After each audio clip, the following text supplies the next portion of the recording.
Straight up.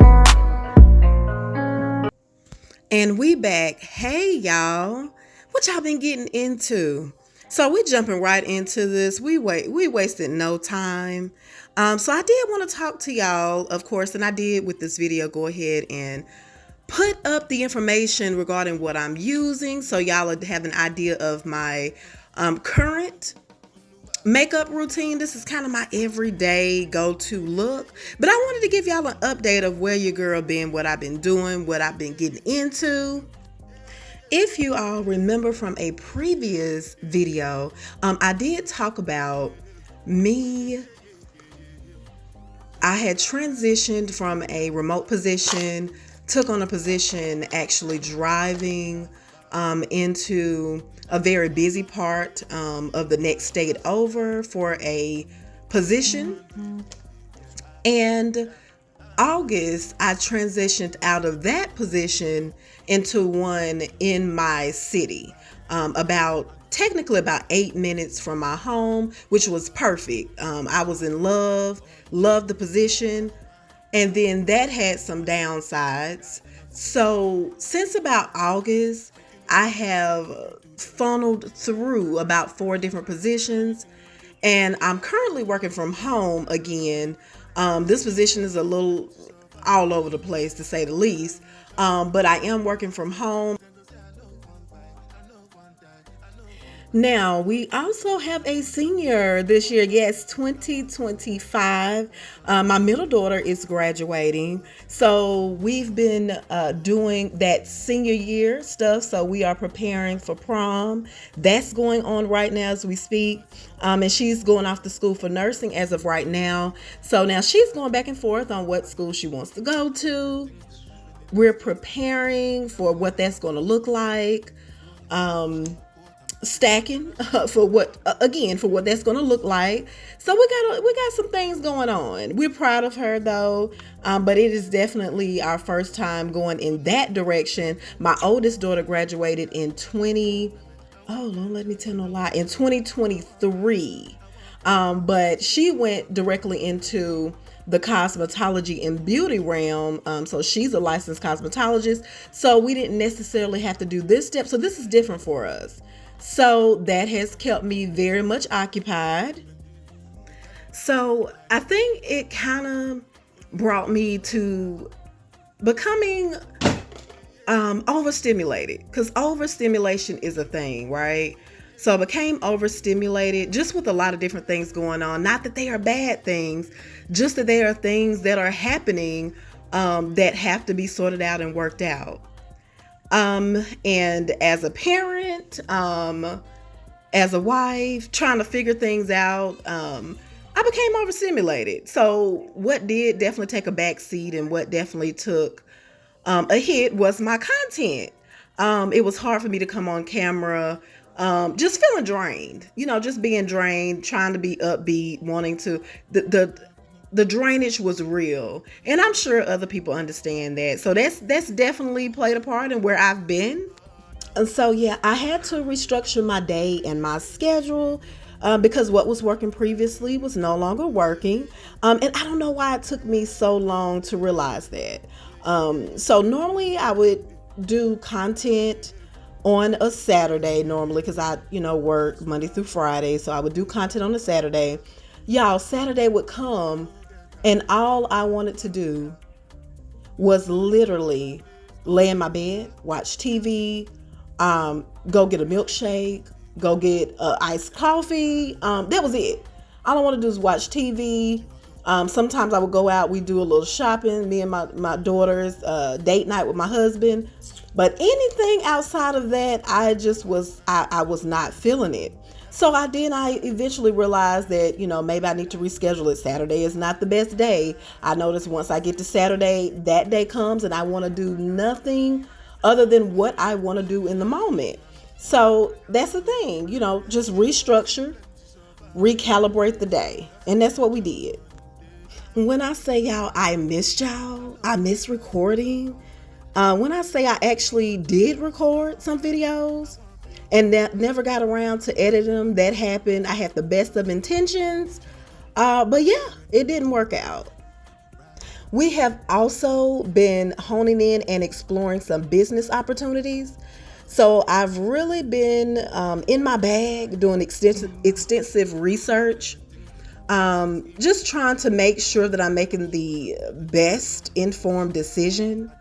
Y'all, while in this process, I discovered and realized I'm coming to terms with having a scarcity mindset. Didn't even know it was a thing, didn't know it exists. But I realized that I have so many different thoughts, so many different ideas, and I get nervous and I start to rethink it anytime it includes a substantial investment. And for me, substantial could be $500. You know what I mean? And I think it comes from, of course, once I've been sitting with myself, working through it with myself, comes from being a young mother. And we got married really young. So we both were figuring out life while parenting, being a spouse, figuring out our career paths. So there were a lot of things that we figured out along the way, and we are in a really good space. Thank God. We are in a really good space. We are blessed. Life has definitely taken a wonderful direction. So we are blessed. And y'all, had to stop right here to let y'all know how I feel about my blush. So this is the Orange Elf blush, right? So y'all know blush makes me happy. And I don't know why, it just does. But this orange blush, y'all, is to die for, y'all. It is a must have. You have to get it. You have to get your hands on it. But back to the topic at hand, right? Back to the topic at hand. So yeah, we're trying to close in on exactly what direction we're going to go in, exactly how much we're willing to invest. And as I said, the scarcity mindset does bring me back to being nervous about investing certain amounts of money. Honestly, it could low amounts of money. Like I said, I think it's all from trauma of just trying to figure out and navigate life, and learning that that's a part of life, that you're not the only one that goes through that single-handedly. So it's a part of life, right? You navigate it. But again, we are in a wonderful space. We're blessed. But now we're wanting to reinvest and things of that nature. And it's a little nerve-wracking. And I do understand with great risk comes great reward. I have delved in a few other businesses previously. So I've been on the roller coaster of a business. So I know how that can go. And when we're looking at something that's going to be a little more, that's going to take a little more investment out of pocket. Yeah, my mind goes there. It's like, okay, so what if? And it's like, well, no, we want to think positive. What if this does work? What if it all works out? So that's where we're going. That's where we're going with this thing. But y'all, now we are doing our lip liner. This Duvious Place liner has been one of my favorites, y'all. This was definitely a gift at Christmas from my daughter, one of my daughters, okay? And I love it. Now, I do go for a darker lip liner because my lips are naturally dark, okay? And for me, it just helps it pop and show up a little bit better. Also, I'm lining the bottom, the waterline of my eyes. Normally, you wouldn't use the same pencil for this, so don't come for me. But, I do what I do, right? So that's the Duvious Place. And then we're going with our Sugar High Butter Gloss. Now, this is the one, my go-to lately, but I will say I do have other colors that I do like to pick up from time to time. But y'all, that NYX Butter Gloss gets you right every time. And I really appreciate y'all being here for my ramble session, right?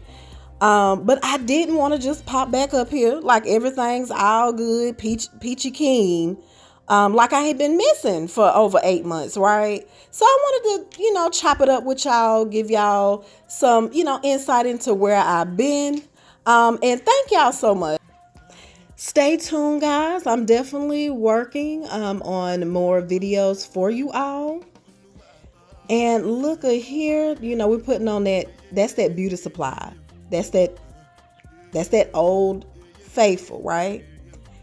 And you see how she comes together? And this satin spray, this is my first time trying this one, but I wanted to try it. Now, it smells like it is hair spritz. So I had to look at the bottle a few times to make sure that I didn't get the wrong thing. But this actually is makeup setting mist from L'Oreal. Thank y'all for watching, my beautiful people, okay? And look at that, yep. Y'all drop in the comments, let me know what y'all have been getting into these last 8+ months, right? Thank you for watching, and until next time, bye guys.